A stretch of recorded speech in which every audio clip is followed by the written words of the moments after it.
Creepy cousin at the sleepover.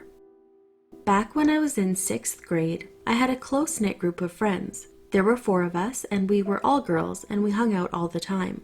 Sleepovers were a norm for us, and we would usually rotate houses, seeing as all our parents knew each other, and we all live relatively close to each other, the farthest being 10 minutes away. One particular sleepover, we were at my friend Caitlin's house, and 2 of her cousins just happened to also be sleeping over.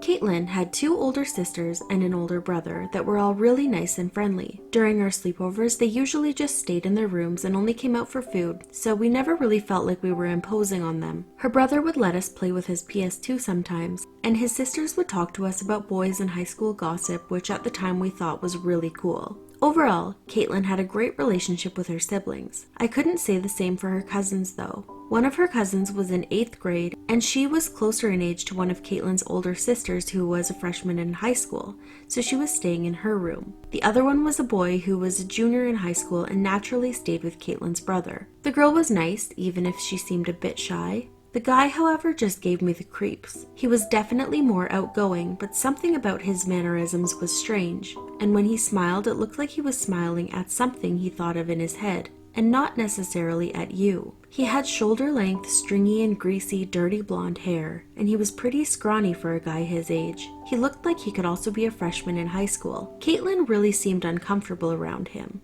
Later on, when we were in Caitlin's room, she told us that she just recently met her cousins because their mom and her mom had a falling out for a few years and weren't talking to each other. They recently reconnected, and so they thought it would be a good idea if Caitlin's aunt and her children came to visit for a weekend.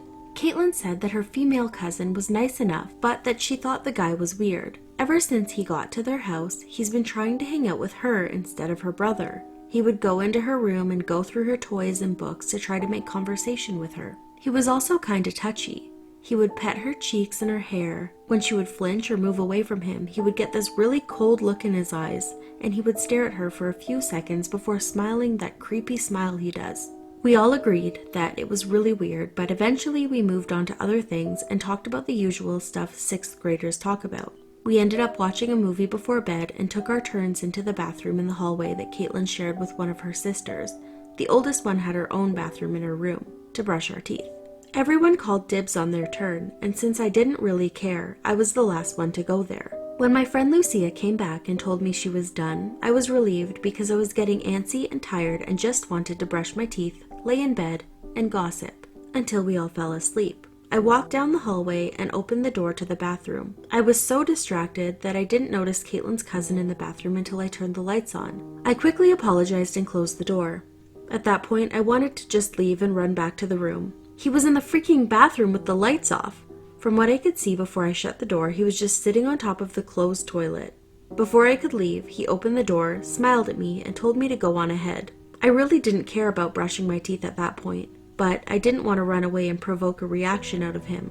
I entered the bathroom and immediately locked the door behind me.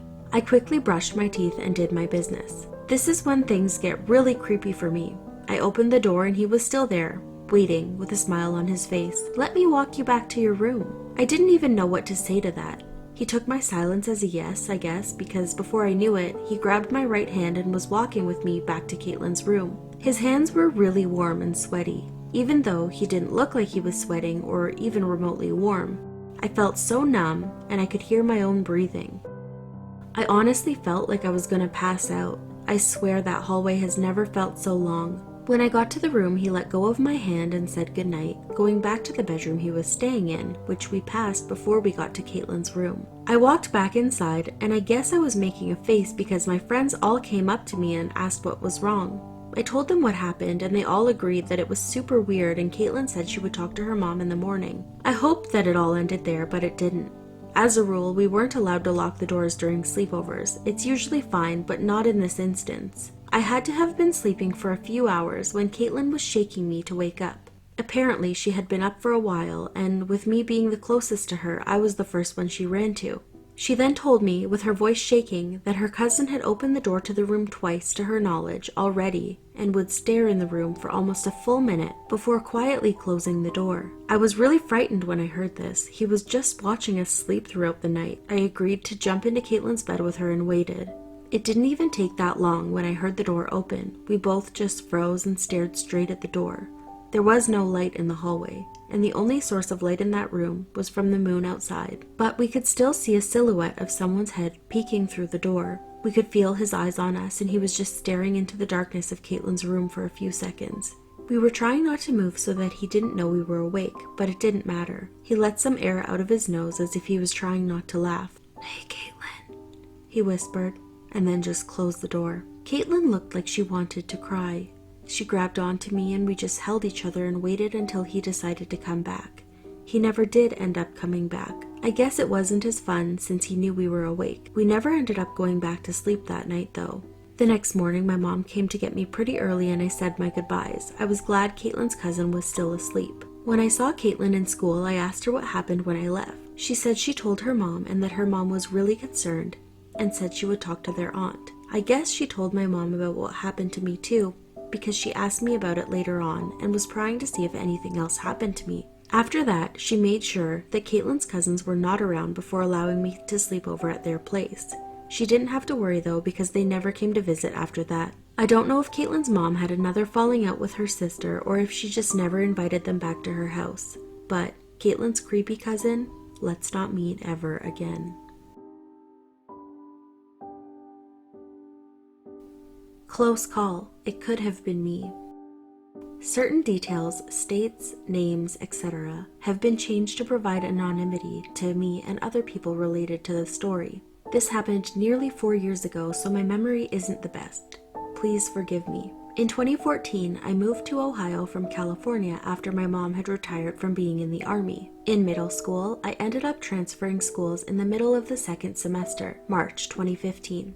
The new school was in a shitty small town because we moved, and the school I was attending beforehand was about 20 minutes away, and my mom didn't want to have to drive me. The school in the small town was within walking distance of my house, so I didn't mind all that much except for I was no longer in school with my best friends, and being shy and antisocial at that age, I didn't manage to make new friends in the new school. I was the sort of new kid. My grandparents lived in this shitty small town, and when my mom would deploy, I would live with them because my dad left when I was an infant. A lot of these people in this town I had known from kindergarten to second grade.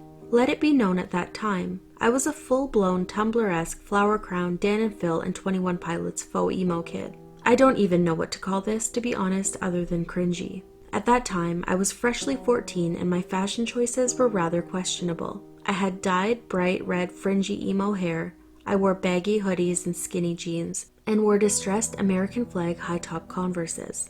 In my pre-algebra class, there was this kid named Connor who had a crush on me. Connor was average height for a boy in the 8th grade, but to me he was short. I've always been tall. He had straw-like brown hair and he was slim. He asked me out many times in class and I rejected him because I had been dating a 15-year-old guy from Texas.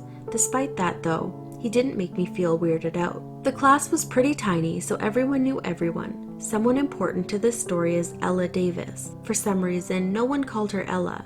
It was always Ella Davis. Ella Davis was a shorter, beautiful girl with a long brunette ponytail and a smile decorated with shiny braces. She was one of the more affluent families. Affluent in quotations just meant middle class, upper middle class, because most everyone in the town was poor or lower middle class. Ella Davis, despite being so beautiful, affluent, and popular, was genuinely nice to everyone she met, including me, the shy, lanky emo kid. No one had any reason to dislike Ella Davis, and no one did. She was a textbook girl next door. One thing I remember so vividly about Connor was that one day before pre-algebra, he had complimented my distressed American flag high tops. Nothing unusual, so I said thanks. He started taking off his beat-up gray shoes and pleaded to trade with him. I expected him to seem like he was joking, even just a little bit, but he wasn't. He looked pretty serious about it. I shrugged it off and was like, "Dude, no, I like my shoes." From there, nothing really happened. A month or two goes by and suddenly Connor and 3 other boys stopped showing up to school and whispers around the school spread like a wildfire, and of course, considering I legitimately had no friends, I was the last to know. I remember I was in my last class of the day when a girl named Carmen had told me that during a sleepover, Connor and 3 other guys I had known from school had planned to kidnap and kill Ella Davis. They also decided that they would kill Ella Davis's parents too if they got in the way of everything. It was a concise plan, and they even managed to steal guns from their families. It should be noted that of these boys, they were around normal height for their ages, all except one named Sean. Sean was shorter and plumper than the other three at the sleepover.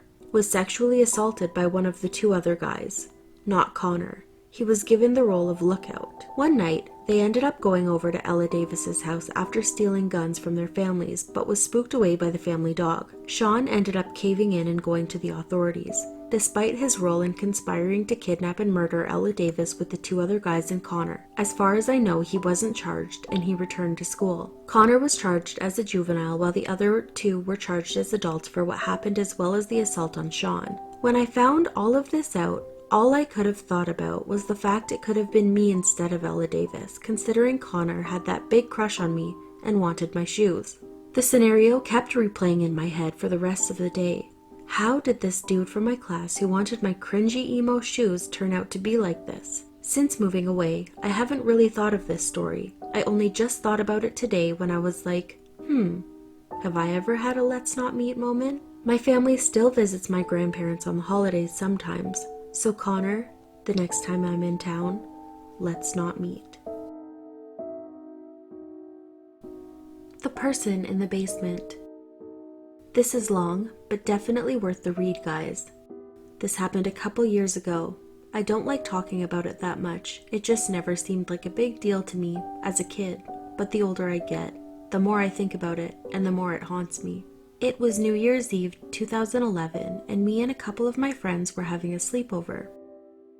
My friend's neighborhood was relatively new, so there was still houses being built around him. We were going to stay up until midnight, but it was only about 7 o'clock and wanted something to do in the meantime. One of my friends had the idea of going to play hide and seek in one of the houses being built. We asked his mom and she was okay with it, but she gave us her phone to hold and told us to text my friend's dad in case anything happened. We took the phone, got our coats, and headed outside. The house was only about 100 yards away from the front porch, so it wasn't that far of a walk. We jogged across the street since it was relatively windy out and we didn't want to stay in the cold air. We decided to play in pairs, but if you were hiding, you had to stay with your teammate. I volunteered to be a seeker, so the two hiders headed into the house while me and the other seeker began to count. Once I hit 60, the game began. The house was dark and cold, and the only source of light was the bright moon shining through every window and door. We were standing in the empty shell of someone's home.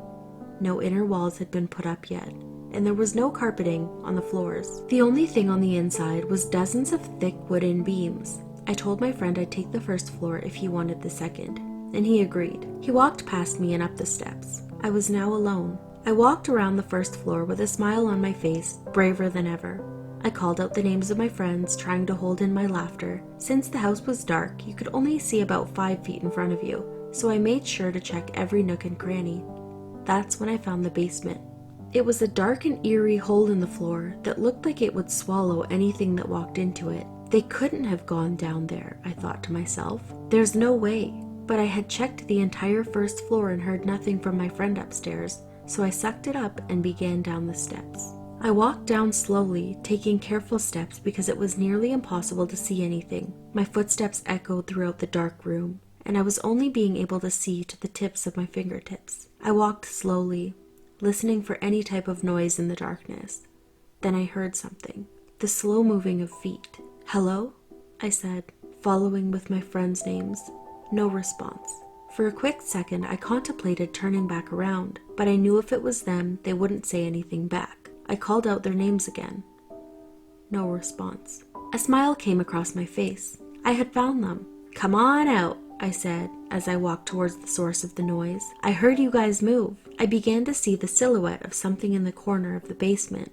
It was a person, but only one. "Didn't we say that hiders had to stay together? Didn't we say the hiders had to stay together?" I said to the person. They didn't move, just stayed crouched down in the corner facing the wall. I began to walk closer, fully convinced it was one of my friends. "Hey, I found you, you're out," I said. At that moment, I just wanted to get out of the basement. I continued to walk closer. I still wasn't close enough to make out any body features. Whoever it was breathing rather loudly, loud enough for me to hear it from a couple feet away. Me being the naive kid I was, still thinking it was one of my friends just trying to scare me, smiled. I didn't know what else to do, but I wouldn't take a step closer. That's when the breathing was overpowered by laughter and footsteps from upstairs. "I found you!" I heard through the ceiling. I quickly turned around and ran back upstairs to see who was found, hoping whoever was in the basement with me would follow. I waited on the first floor as I heard them coming down the steps. "Got them both," my friend said as he came into my view. I stood there, a confused look on my face. How did he find both of them? I thought to myself, but to my surprise, here came both of the hiders walking from upstairs. My heart dropped. I felt the blood rush out of my face and my legs go weak. I slowly turned around and stumbled towards the front door without saying a word. "Where are you going?" they asked. I couldn't open my mouth to speak. There was only one thought in my head at the time. Who was in the basement with me? I was only able to utter the words, There's someone in the basement." I made it to the front door, slowly turned the knob, slipped outside, and began running back up to my friend's house. I wanted to get as far away from that house as possible. I began to feel tears welling up in my eyes. I made it to the front porch and collapsed, barely being able to catch my breath because I was so hysterical. I lay there for what felt like ages when I heard my friends come up behind me. I don't even remember what they were saying. All I could think was the person in the basement. After I calmed down, I told them what happened, and they all seemed as freaked out as me. The fact that I had talked directly to the person for so long is what scared me so much. We decided not to tell his parents since we figured they wouldn't believe us. I didn't sleep for about a week after that, and I still have nightmares about it sometimes. A few months after that night, the house was finished and a family moved in, and I never heard any complaints about a squatter or anything. The older I get, the more I realize it was probably just another kid in the neighborhood trying to scare us, but it still is pretty scary to me. So the person in the basement, let's not meet again. Stranger urinated next to me in my room. This happened to me when I was about 14. I was best friends with this girl, Robin. We've long since parted ways, but I used to stay over at hers all the time. Robin was an only child to an older couple, both roughly about 60. Her house was old and the bedrooms were quite small. She had a thing for decorating her room and spooky things. It was overcrowded with trinkets and clothes which looked really cool, but it meant that after we were finished watching trashy 90s anime, the good shit, at 4 o'clock in the morning, I would go to sleep in the spare bedroom, or I would risk suffocating under a pile of gothic teddy bears and Pokemon on her floor. One evening, her parents went out to the local pub just down the street with some old friends, so I stayed over. It was great, free house for just the two of us, and they made sure we had all the junk food we could want. They were really sweet and always made sure we felt safe before leaving. I should also mention that they never brought guests home, especially when their daughter had a friend over. For the most part, I had a great night. When it was time to eventually go to sleep, I went into what I called my room because I was there so often. It was small and just fit a wardrobe, dresser, and a double bed, which, considering I had a single bed and shared a room with my sister, it was a luxury. We would usually spend another hour sending each other DS PictoChat messages until one of us fell asleep. I curled up into bed and passed out pretty quick. Sometime around 4 a.m., I think, I awoke to someone fidgeting at the door handle. At first I was a bit confused as Robin would almost always message me through PictoChat if she was going to come in my room. The door was rattling at this stage and I was a bit freaked. It lasted a couple of minutes. The rattling subsided. I rolled over and tried to calm myself down, thinking it might have been her dad or mom making sure the door was closed. I don't know. I was confused. I'm not sure at this point if I fell asleep or what, but I didn't hear anyone entering the room. And then I hear this splashing sound. I remember thinking it was really loud and clear.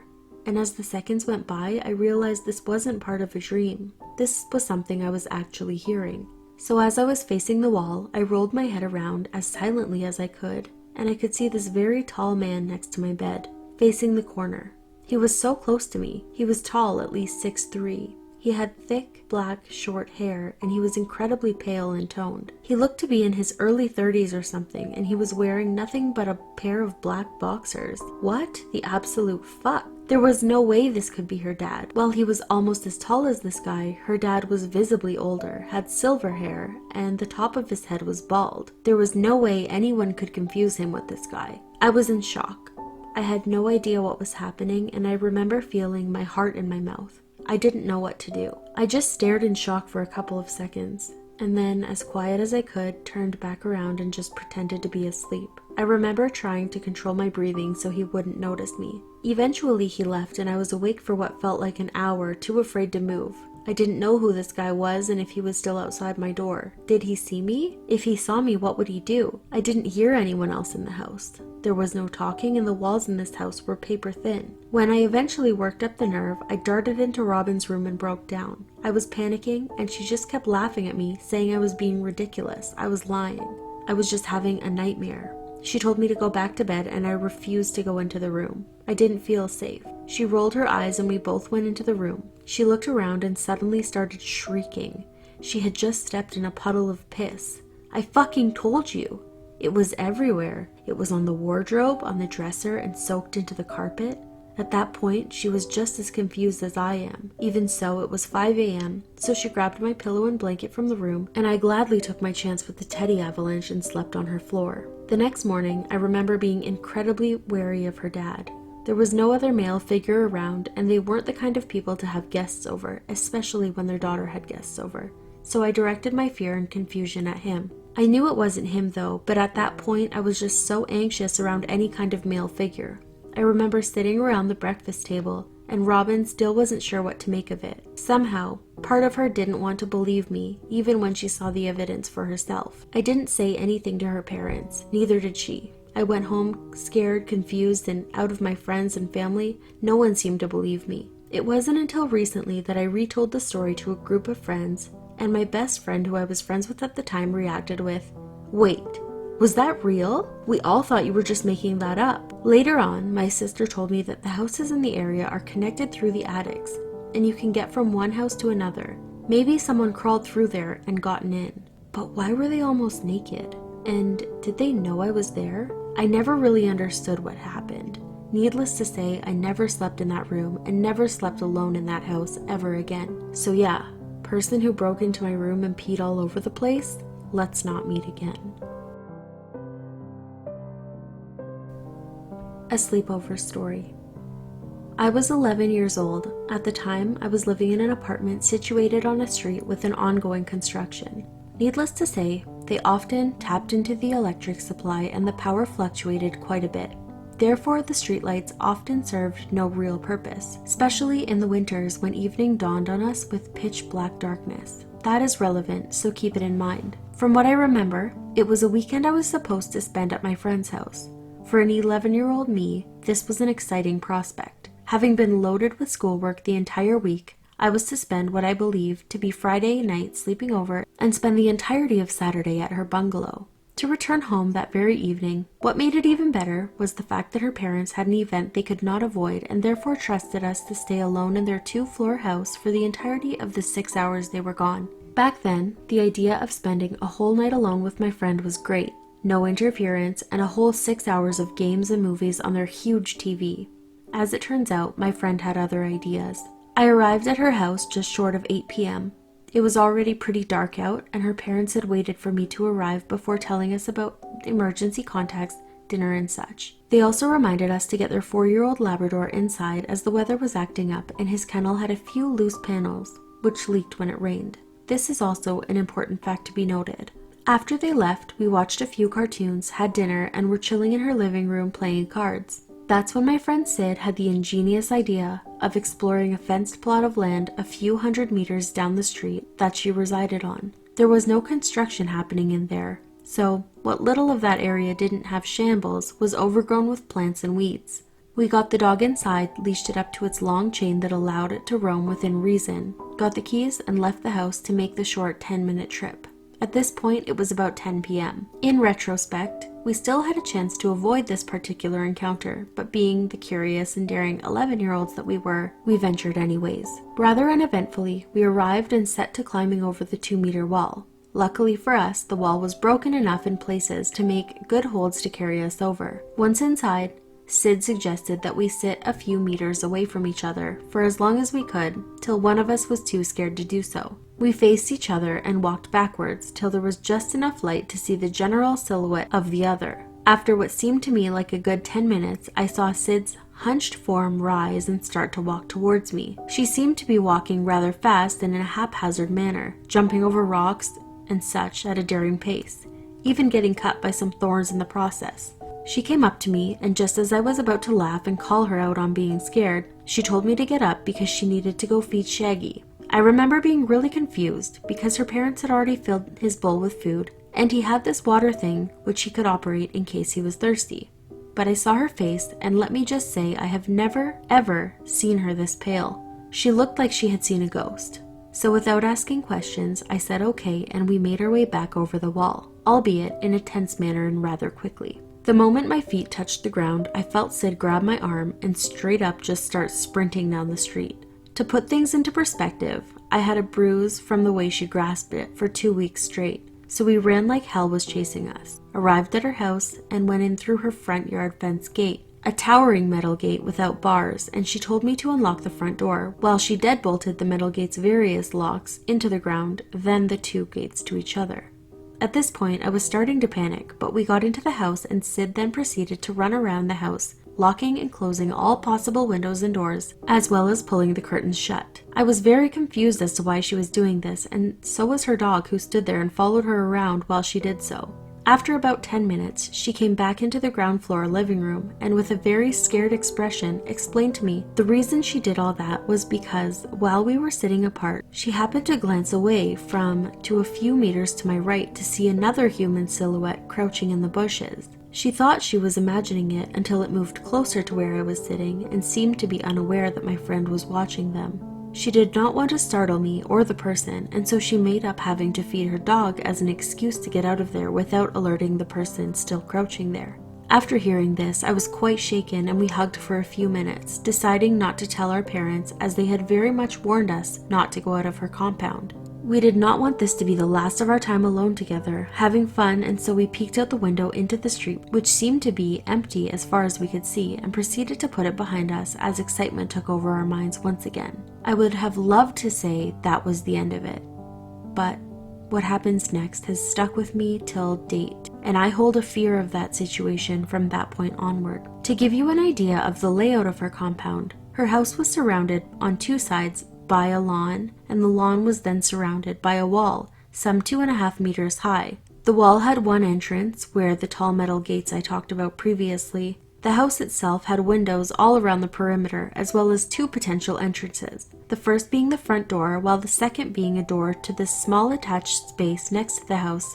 which was made of see-through metal, like the kind which metal fences are made of, but stronger. This space had a metal door with a lock only accessible from the inside, as well as a door which was on the wall this space was attached to inside the space. However, this door only had a deadbolt on and was made of light wood. This is also of importance. So an hour or so after the incident, we were upstairs in her air-conditioned room playing games on her computer and talking about whatever it is 11-year-olds talk about when we heard the dog bark downstairs. It was growling and seemed to bark at random intervals. Keep in mind that her dog was a friendly Labrador who rarely ever growled or barked aggressively. My friend went to get the dog upstairs to her room, and after she returned she informed me that the dog was standing near the front door growling at it, and that it took her quite a bit of effort to get him upstairs, as he kept trying to go back there. We were really confused as this was unusual for him to do. And thinking that a stray dog might have caught his attention, we decided to go into the balcony attached to her room that gave us a view onto the front lawn and a part of the street directly in front of the house. Instead of seeing what we assumed would be a stray dog or cat, we looked down to see a person standing very still in her lawn and in front of her front door. In the limited light, we could make out heavy layers of muddy-looking clothing and a head full of hair that looked very matted. The dog was with us in the balcony and was whining to be let outside. We crouched in her balcony, and right as we were about to discuss what we should do, we heard what sounded like the front door rattling, as if someone was trying to open it with the handle. We creeped back downstairs, only to realize this person had now moved to the window next to the door, and was trying to open that. The realization hit that he was trying to find an entrance into the house by going round the perimeter. Just as we were about to creep back upstairs, my friend grabbed me again and in a hushed tone, told me that she'd forgotten to lock the attached space door in her hurry before.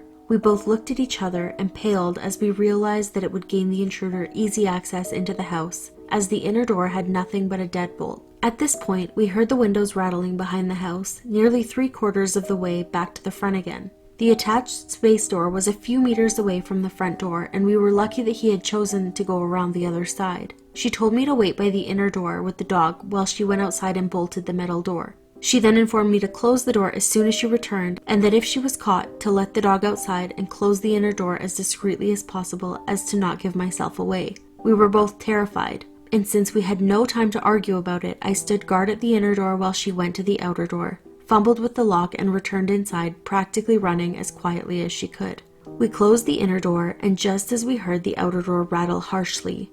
Had she not gone there and then, there was a big chance that we would have no choice but to hide in her house had he found his way in. After he tried opening all the doors and windows, which took a while as he was doing it quite intently and forcefully, we found our way back upstairs and went back into her balcony to see if he had gone away, as we stood near the foot of her stairs for a while listening for any further activity. As we looked down, we saw him once again, standing in her front lawn. However, this time we could see his head was tilted back, and it felt like he was looking right at us. However, we knew that it was far too dark for him to be able to spot us, as along with closing the windows and such shut, we had proceeded to kill the lights in her room, as well as draw the curtains as to not let her little bedside lamp light escape the blinds. He then started giggling in the quiet of the night and proceeded to go down on all fours, crawling around the lawn in front of the house while his laughter grew. In retrospect, we should have called the authorities at this point, but being the terrified 11-year-olds we were,